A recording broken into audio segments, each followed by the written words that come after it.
Eu sou Mirley Castro e começa agora Pode Lei Acre. Aqui o direito é transmitido de forma simples, clara e acessível para que você possa conhecer os seus direitos e aplicá-lo no dia a dia. O nosso programa ele tem o oferecimento de Rápido Chapuri, Clínica de Estética Rosa de Saron e Alto Posto Rio Branco. Olha só, gente, o nosso programa Dose Dupla hoje. Sabe por quê? Porque nós vamos falar sobre mulheres negras, direitos, resistência e a luta contra o racismo. Não sai daí. A gente vai para o intervalo comercial e voltamos já já.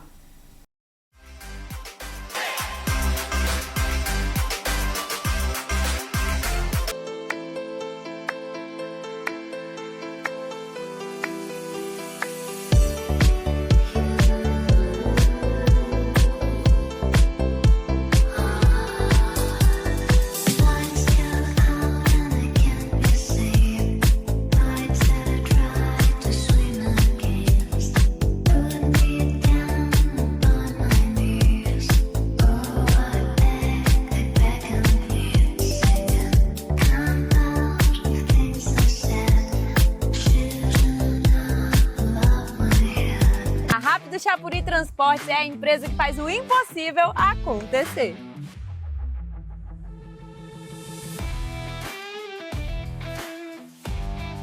Até mesmo transportar um avião em seus caminhões. E agora com uma super promoção a partir de R$ 89,90 por volume de São Paulo e Goiânia.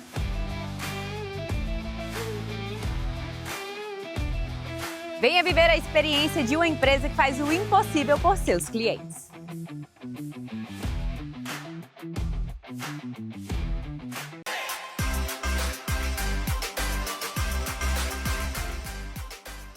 Voltando ao nosso intervalo comercial, olha só, gente, já pega o telefone, vai lá e segue a gente no nosso Instagram, Pode Lei Acre, e vai lá, inscreve-se no nosso canal, Rádio Calçadão Acre, você não vai perder um episódio do Pode Lei.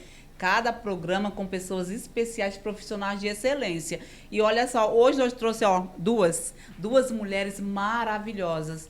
A doutora Isabel Contreira, que é a voz da experiência, que já participou aqui 2 vezes do Pode Lei Acre, e agora a jovem Natasha Marreiro, não é isso, doutora?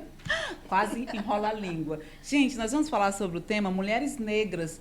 Amanhã, dia 25, se comemora o Dia Internacional da Mulher Latino-Americana e também em homenagem a Teresa Benguela. A gente vai falar sobre essa moça aí que fez história aí em 1770 e alguma coisa aí, século XVIII. Mas vamos trazer para o século XXI porque ainda vivemos em um mundo, em um país de discriminação, principalmente com mulheres negras. Doutoras, sejam bem-vindas ao Pode Ler, a senhora já é de casa, e você, muito obrigada por ter aceitado o nosso convite, está aqui conosco. Doutora, vamos começar com a doutora Isabel, lógico que é a voz da experiência, tem que começar primeiro pelas pessoas que já têm, né, uma experiência aí no mercado, uma experiência de vida, doutora. É sempre um prazer, Mirley, estar aqui com você, estar aqui com os teus telespectadores e ouvintes, né, que passam também na Rádio Calçadão. É isso. Então, é sempre um prazer vir aqui falar de direito de uma forma bem tranquila. E essa pauta é muito interessante, né, falarmos sobre mulheres negras. Então, sempre, como eu falei, é sempre um prazer estar aqui. Gente, eu fiquei tão empolgada, olha só, não poderia deixar passar em branco e tampouco meu diretor. Olha só as mãozinhas. Nós não começamos o programa sem as mãozinhas. Sim, bora aqui. Sim. É para dar sorte do programa Muita do começo sorte. ao fim. Agora sim, doutora Natasha.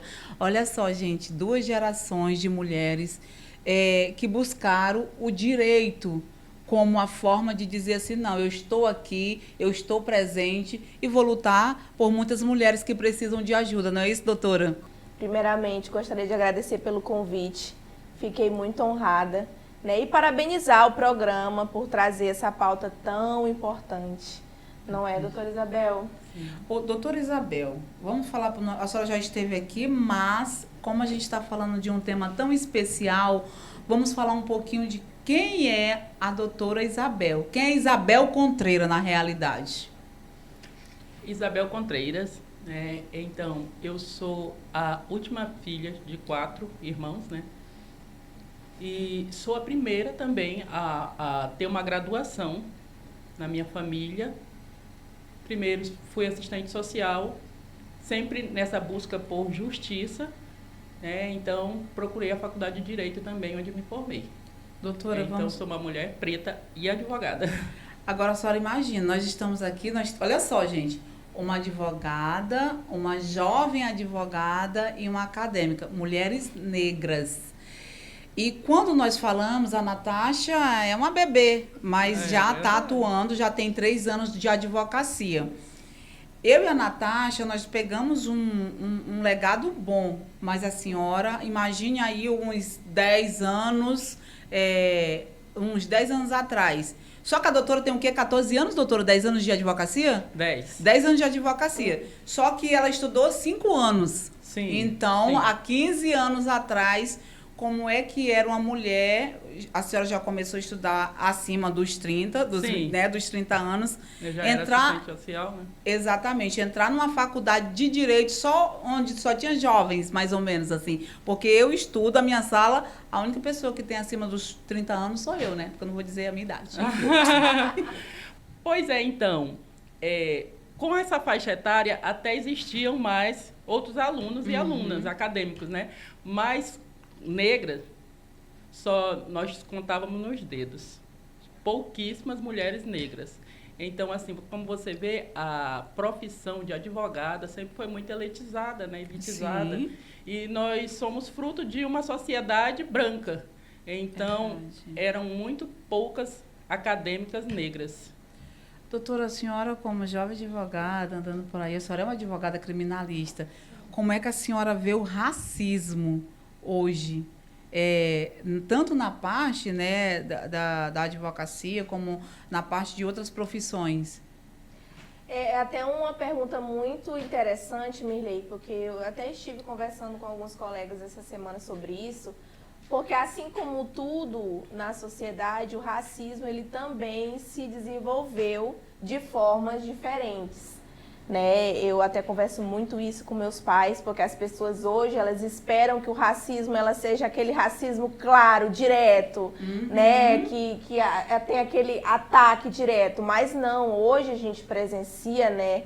A gente vive, né, doutora Isabel, aquele racismo velado, né? Que não é aquele racismo de antigamente, mas você percebe que aquela determinada dificuldade num procedimento, quando a gente vai na delegacia, ou até mesmo aquele tratamento num tribunal de justiça diferenciado, né, com a gente, quando é com outra advogada branca, né, já é ali mais diferente. E a gente vai tendo essas experiências e vai se perguntando por quê? Sim. Por quê? O que eu tenho de diferente, né, para que isso aconteça? E aí a gente vai conseguindo perceber que realmente é aquele racismo estrutural, né? E é até válido a gente comentar que muitas das vezes as pessoas nem percebem que estão cometendo racismo. Porque o racismo estrutural é isso, né? Às vezes a pessoa nem percebe que está cometendo racismo, mas a sociedade já colocou aquele tipo de comportamento como natural. Verdade. Doutora, a senhora já sofreu, já passou por uma situação vexatória no sentido de racismo? Sim, é bem interessante quando a doutora Natasha fala dessa questão do racismo estrutural, porque nós temos aí uma estrutura, né, na sociedade, como o negro sempre visto em lugares não em lugares de poder. Nunca, jamais. Jamais. Justamente. Então, a minha avó foi filha de escravo, minha bisavó foi escrava, minha avó cozinheira, faxineira, e a minha mãe continuou, né? E eu uma advogada. Olha então só. aí nós temos uma mudança. Mas a sociedade queria o quê? Queria que continuássemos, né, essa estrutura que veio. Então, muitas vezes, a pessoa está sendo racista até sem se perceber. Sim. Porque foi a maneira que ela foi imposto pela sociedade, que o negro tinha que ocupar sempre os lugares inferiores. Com certeza. Então, ainda temos pessoas que têm essa visão por falta de conhecimento, mas também temos aquelas que querem, que optam por essa visão. E sim... eu já fui confundida com estagiária, com a parte né, dentro de uma audiência, dentro da própria ordem, tem advogadas que falam com uma com outra e na hora de falar com você elas não falam.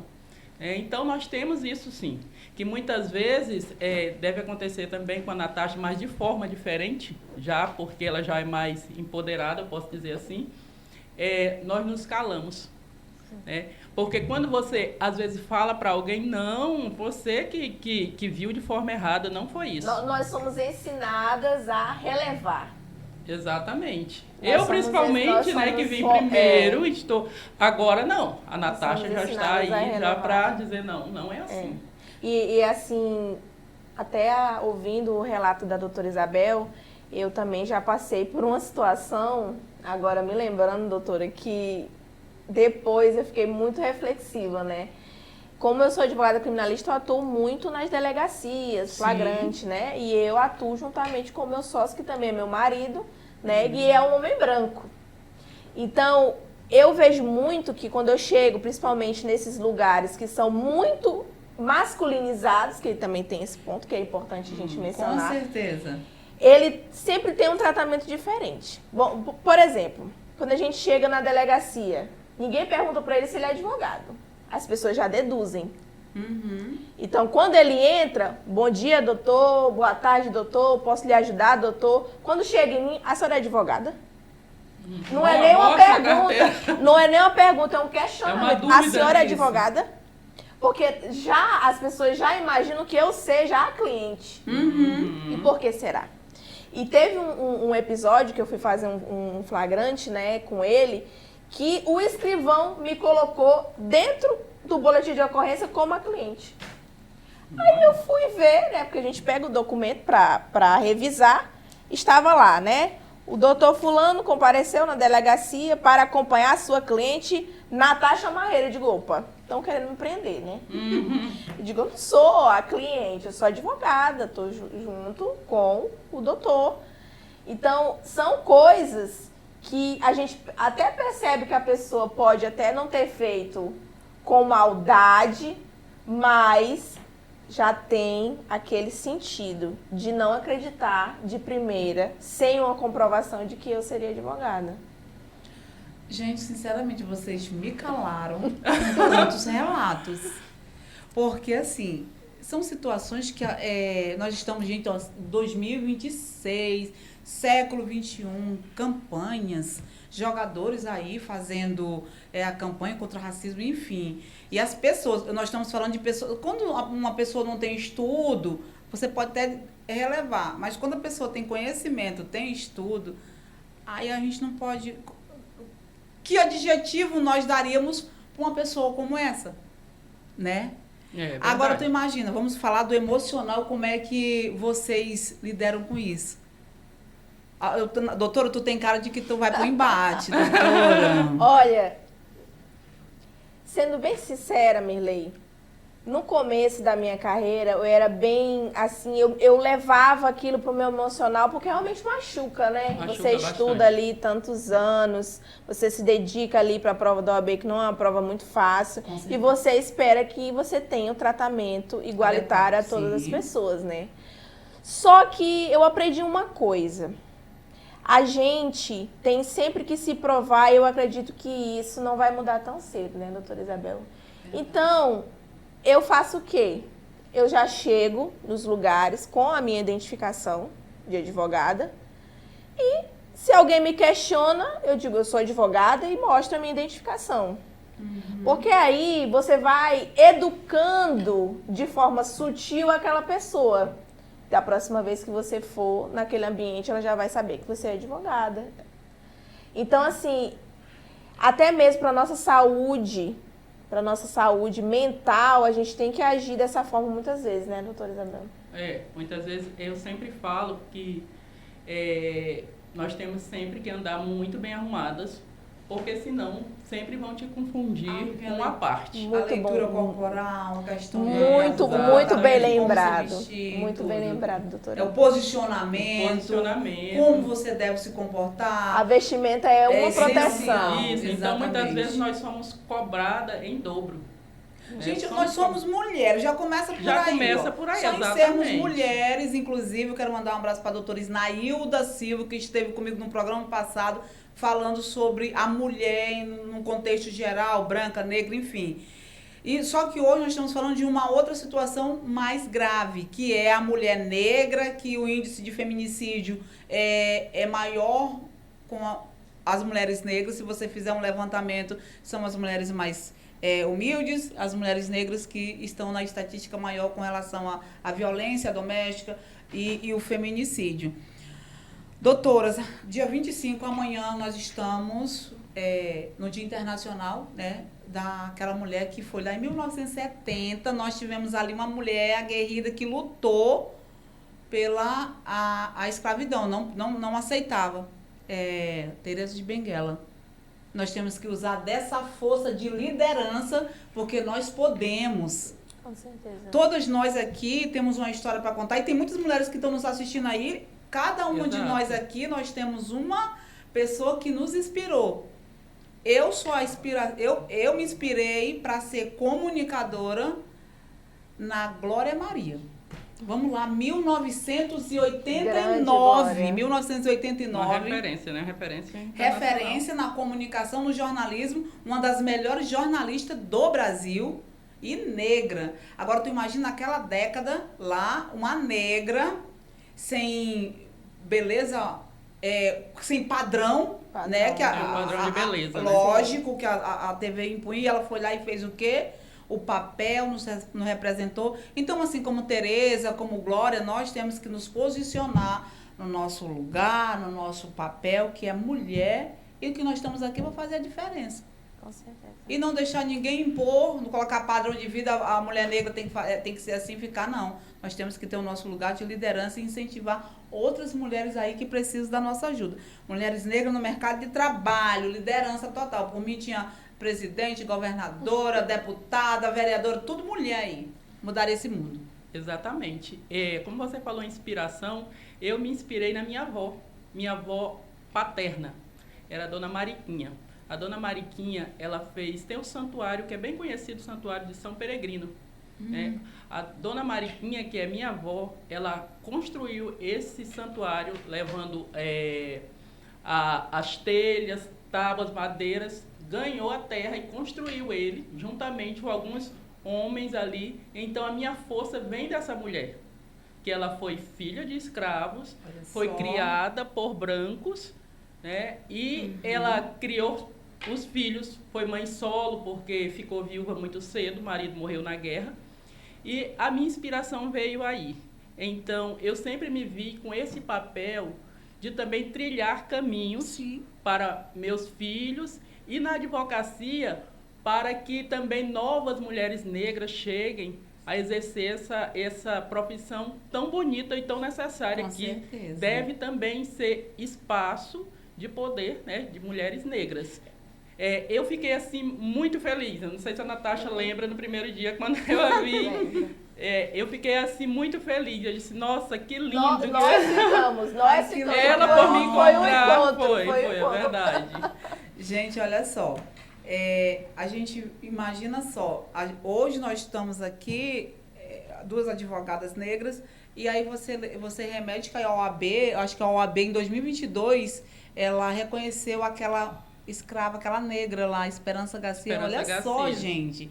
Então a gente tem que pensar nessas mulheres, fora ela tem uma primeira advogada negra, Esperança Garcia. Então nós temos que nos espelhar nessas mulheres e dizer assim, não, eu não sou mais uma aqui que vai servir de trampolim para as pessoas subir, não, pelo contrário, vou fazer o diferencial.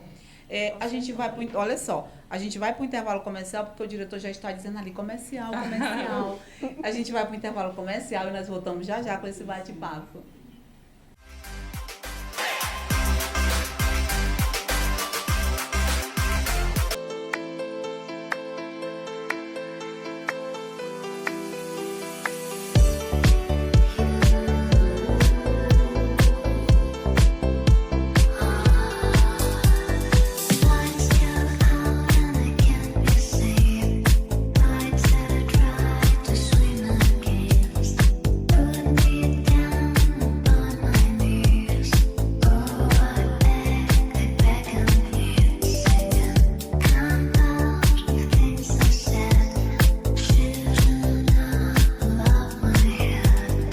Chapuri Transportes é a empresa que faz o impossível acontecer.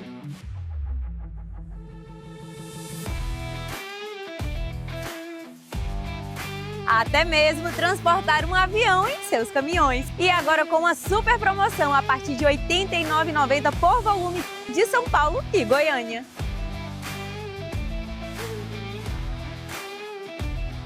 Venha viver a experiência de uma empresa que faz o impossível por seus clientes.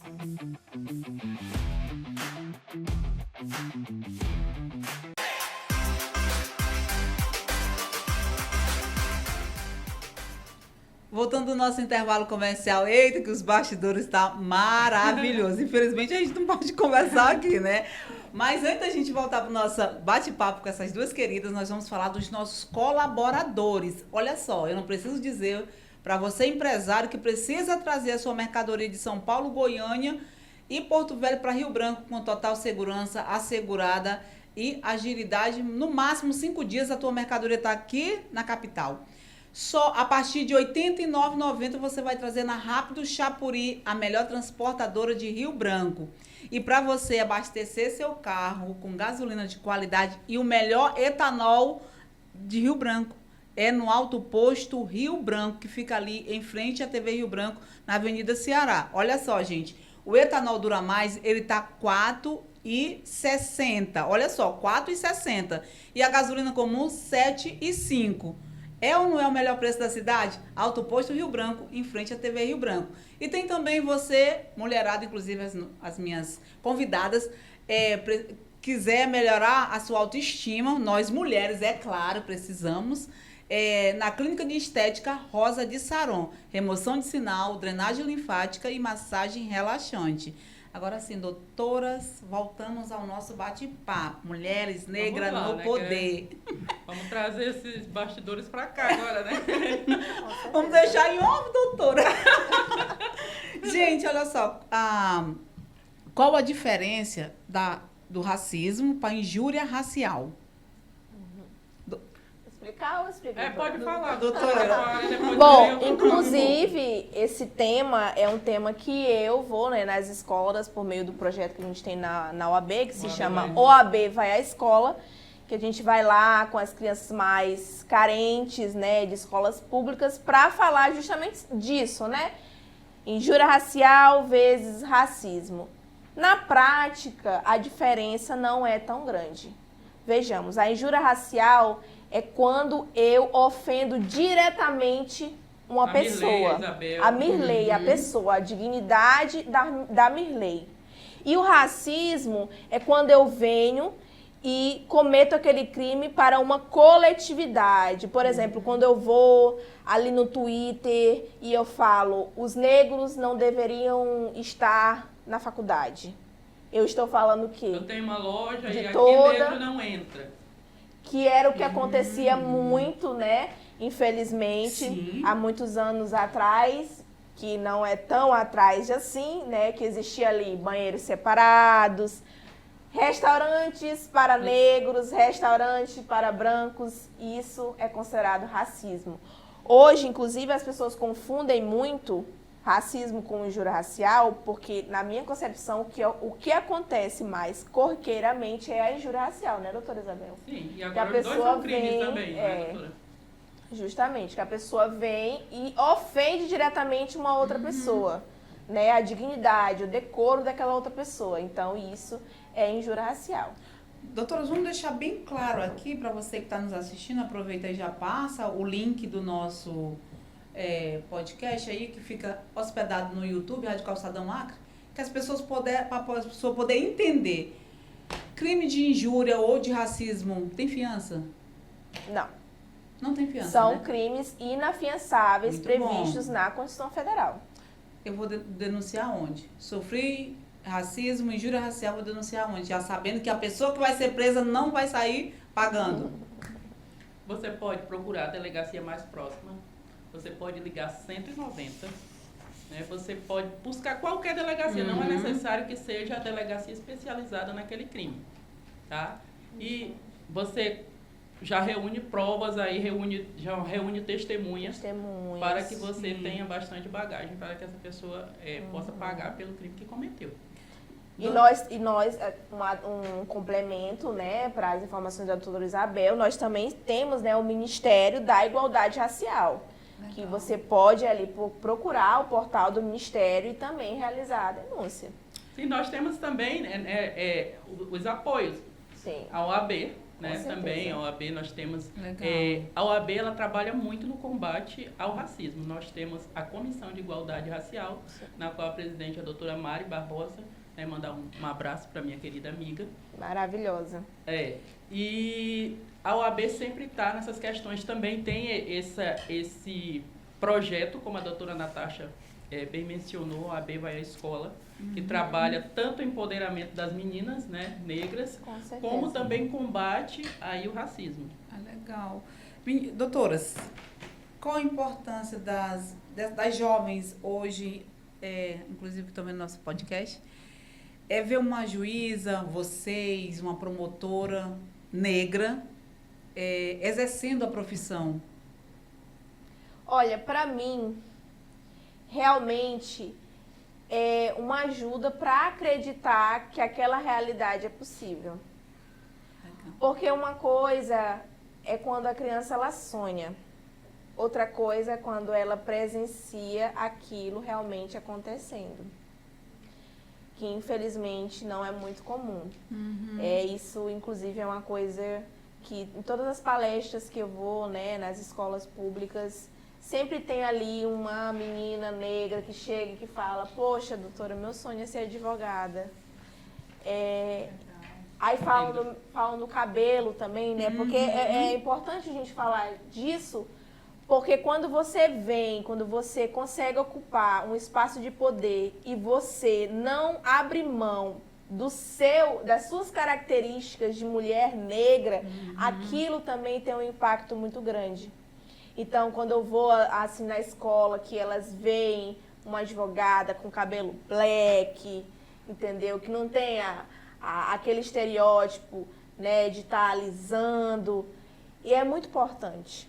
É interessante, né, Mirlei, falar, né, essa fala da Natasha é muito importante, porque nós somos de tempos diferentes. Com certeza. Né? Então, hoje nós já temos esse empoderamento. Diferente de mim, que foi uma criança que cresceu ouvindo: nossa, seu cabelo é feio. Meu Deus do céu. O teu cabelo é enrolado. É ruim, é bichonha, é crespa, então, nossa. Você não tem aquela aceitação, né? Eu já, diferente dela, né, que uso black, eu já faço ali as selagens. Né? Mas tá tudo bem.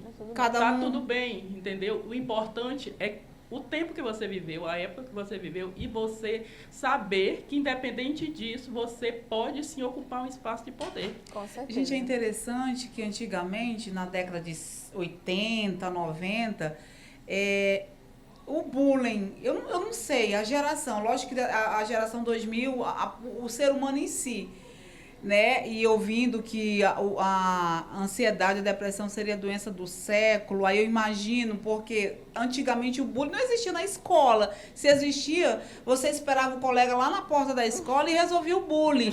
Principalmente essa arrumação de negra do cabelo pichainho ou negra do cabelo duro. Falou dentro da escola, tu não podia bater porque tinha um problema, né? Mas quando saía a nega do cabelo duro, estava esperando lá na porta para resolver. Mas era também, Mirlei, era também a questão da aceitação, da imposição da sociedade. Você vê que nós tínhamos, inclusive, música marchinha de carnaval. Olha a nega do cabelo duro, né? Olha o cabelo do Zezé, né? Então, essa coisa, era como se fosse algo muito natural. Por quê? Porque não doía em todo mundo. Exatamente. Se doía numa minoria e essa minoria não interessava, então continuava, entendeu? E esse ano já nessa nova geração já é muito. E agora muito não, forte, né? Nós já temos aí uma outra fala de empoderar as meninas, de dizer: olha, a sua cor é bonita, você é negra, você não é morena, você não é morena jambo, não é da cor de chocolate, você é uma mulher preta. Né? Você é parda, como existe, né? Você mesmo estava me contando. A junção das raças. Isso, que a Natasha também mencionou, que o Brasil é um país onde a maioria é negra, totalmente porque misto, são pardos, negros, exatamente. Então, você empoderar essas meninas para que elas se aceitem da forma que elas são. Porque o cabelo dela é lindo, sim. Né? As minhas netas hoje, elas já não querem usar chapinha, elas já usam, né, o cabelo enrolado e eu sempre falo, você é linda, vocês são lindas dessa forma. Gente, ó, eu falei no começo que quem me inspirou a área da comunicação foi a Glória Maria, a saudosa Glória Maria. E vocês? A senhora falou que foi a sua... A minha avó, a minha né? avó. Minha avózinha. E você, doutora? Eu com certeza minha mãe, sem sombra de dúvidas. Inclusive, o sonho da minha mãe era ser advogada, né? Um sonho que foi suprido ali pela necessidade de presença para cuidar da família, né? E a minha mãe sempre me deu muito apoio para esse meu sonho. E foi tão natural, às vezes as pessoas perguntam assim, tua mãe te impôs o sonho dela para você? Não, ela me inspirou. Diferente. Porque eu vim de uma família de mulheres muito inteligentes, muito bem posicionadas, mas infelizmente que não tiveram oportunidades. Né? Muitas então, a força que a minha mãe me deu, a crença de eu acreditar que eu realmente tenho capacidade de exercer a profissão, tenho capacidade de conquistar a confiança dos meus clientes, foi implacável. Então, existem muitas mulheres, é claro, né, que inspiram a gente, mas a minha mãe, com certeza, é a maior de todas. Doutora, a educação ainda é a ferramenta essencial para romper essa barreira? Sim, com certeza, né? O conhecimento é algo que é seu, que ninguém rouba. Então, a educação sempre vai ser essa porta de entrada. Eu acredito muito. Então, acredito que sim. E a educação é uma ferramenta que te vai levar aos lugares desejados. O conhecimento é libertador, né?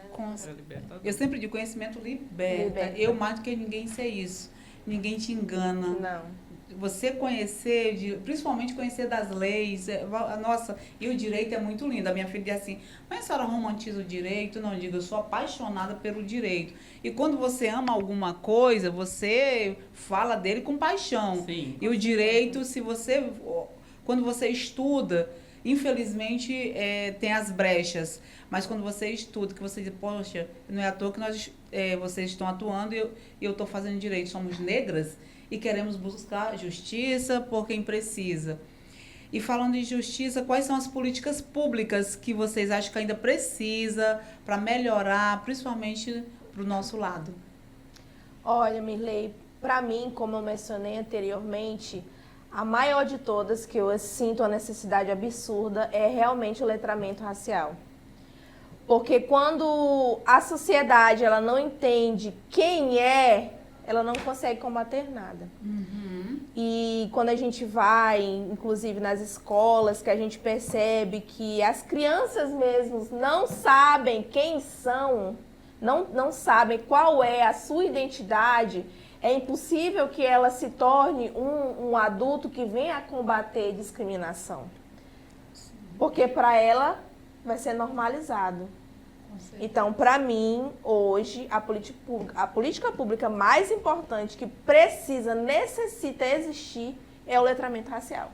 Sim, é muito importante o letramento racial, como a doutora Natasha está colocando, porque se nós vemos o que nós estudamos sobre negro na faculdade, Justamente. Praticamente nada. Nós sabemos que teve ali uma escravidão, mas que foi abolida, e quem foram os heróis? A nossa história, muito bem mencionada, doutora, a nossa história, ela é resumida à escravidão. Isso. Ela sempre é resumida ao sofrimento. Quem foram os heróis, né? Quem foram os heróis? Isso. Então... Da história, né?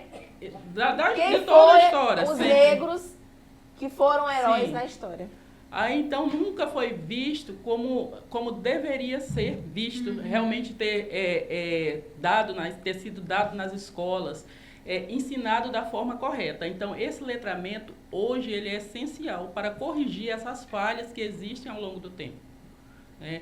E aí, continuando com as cotas, né, que muitos banalizam as cotas, mas é extremamente necessário. Se você colocar um jovem preto, negro, que veio de uma família pobre, na qual adolescente ele tenha que trabalhar, Sim. ele tenha que chegar em casa cansado e ainda estudar para poder passar no Enem. ali vamos colocar uma medicina, vamos colocar um curso mais elitizado. E se colocar um jovem que teve oportunidade, na qual ali ele consegue estudar, o pai pagar cursinhos e tudo, qual dos dois vai ser aprovado? Verdade. Então, será que o negro não queria estar ali ou não teve oportunidade? Muitos ficam falando, não, mas será que ele teve oportunidade de estar exatamente. um filho de Será papai que branco? ele não quis. Né? Cota. E é importante se saber da história, do porquê das cotas. Das cotas, né, doutora Isabel? Para não colocar... Porque a maioria das pessoas acreditam que a cota ela veio como um trampolim para as pessoas negras, mas não é nada incapaz, disso. Né? Não é nada Coloca disso. ali como incapaz. Justamente. É uma tentativa do Estado, entendeu? De corrigir o crime mais bárbaro que aconteceu na nossa humanidade. E o que aquilo enraizou nos anos seguintes. Porque até um debate muito interessante, quando a gente para pensar, de onde foi que surgiu as favelas. Quando a gente para pensar, muitas das pessoas, elas não estudam realmente o porquê que as cotas foram criadas. Isso foi dado na escola? Não. Né? Parou ali na escravidão, mas não falou que o negro saiu da escravidão sem R$1 no bolso. Sem R$1 no bolso, condições, sem foi terra, jogado no meio da rua, literalmente, com suas famílias, filhos e afins, não tinham aonde morar, não tinham renda própria e ainda perderam o mercado de trabalho porque ali não tinha mais interesse no trabalho dos negros, né? E ainda teve o fato, né, da legislação vir e colocar o quê? A lei da vadiagem, né? Que foi quando começou a lotar os presídios de pessoas com cor. Doutora, a senhora faz parte da OAB. Sim. Né? Como é que a OAB pode contribuir para ter uma advocacia mais inclusiva? Olha, na minha concepção, a nossa OAB hoje, ela já está fazendo seu papel essencial, que é justamente dar oportunidade para mulheres como eu, como doutora Isabel, como doutora Melry, como doutora Lúcia Ribeiro, para que a gente venha e levante pautas tão importantes. Sim. Porque, para mim, o papel do OAB é justamente isso, dar espaço para que pautas como essa sejam discutidas e sejam levadas à frente, né, doutora Isabel? A doutora Lúcia Ribeiro é uma defensora, né? Outra querida, um abraço para ela. Outra querida. Doutoras, nosso diretor já está ali dizendo o encerramento, enfim. Mas, assim, foi um prazer recebê-las. A sua contribuição, doutora, é essencial. Nós falamos com duas mulheres corajosas, exemplo de perseverança. E, assim, eu sou muito grata de poder compartilhar esse momento, porque nós estamos falando de história de mulheres que empoderam outras mulheres. Quando a gente fala empoderamento, é uma palavra muito forte. Não, liderança. São mulheres que lideram um papel importante na sociedade, que é a área jurídica. E o direito é para os fortes. Quem é covarde não faz direito. Principalmente criminal. A frase de Sobral o Pinto, né? Ela é bem presente para nós, né, doutora? Sim. Então, Mirlei, já encerrando, né? É sempre um prazer estar aqui, como eu já mencionei. E falar dessa pauta é muito importante. Por quê? Porque, como nós falamos, ainda existe aquelas mulheres que não querem se intitular negra por achar que está se diminuindo, né? E quando ela vê duas advogadas negras, elas duas gerações, com certeza elas se sentem empoderadas. Como nós também comentamos, né? O espaço ele ainda é muito reduzido. Né? Ainda não temos aí uma juíza negra aqui, né? Ainda não temos muita representatividade. Promotoras, desembargadoras, né? Por isso é que nós estamos esperando, né? Esperando você, primeiro para entregar a carteira, né? Da Mirlei. Se Deus quiser, ano que vem estarei com a minha na mão. Entrarei para cá para mostrar para os meus telespectadores. Eu quero deixar um abraço, tá? Para todos que estão nos assistindo e dizer que sempre estou aqui para colaborar, né? No que for necessário. Doutora. Perfeita. Mirlei, eu agradeço, assim como no começo, o convite. É sempre uma honra estar discutindo sobre essas pautas tão importantes. É sempre uma honra estar com a minha amiga, doutora Isabel, que para mim sempre foi um espelho e sempre será. Porque eu sempre digo que se eu hoje trilho um caminho asfaltado é porque mulheres como a doutora Isabel foram lá e fizeram esse caminho e continuam fazendo. Parabenizo o programa por trazer essa pauta importante. Para quem quiser me acompanhar o meu trabalho, meu Instagram é natashamarreiro.advogada e me coloco à disposição para retornar quantas vezes você desejar para a gente estar conversando sobre isso. Olha só, eu espero que esse episódio possa ter inspirado as meninas que buscam, né, essa carreira jurídica. De coração, muito obrigado. Meninas, ocupem o lugar de vocês por direito. E para você que me acompanhou, que me acompanha todas as sextas-feiras, muito obrigado pelo carinho de vocês. Pode Lei Acre é o nosso Instagram e o nosso canal no YouTube, Rádio Calçadão Acre. Eu espero vocês lá. E a mãozinha não poderia deixar. Muito obrigada.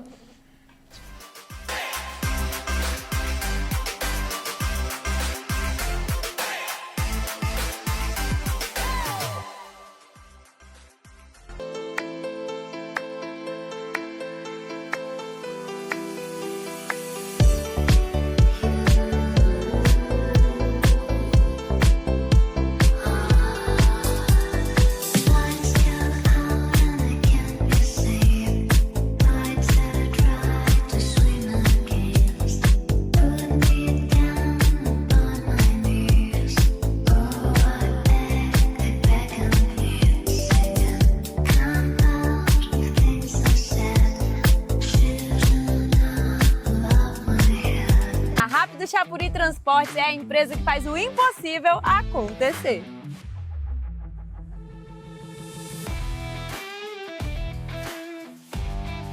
Até mesmo transportar um avião em seus caminhões. E agora com uma super promoção a partir de R$ 89,90 por volume de São Paulo e Goiânia.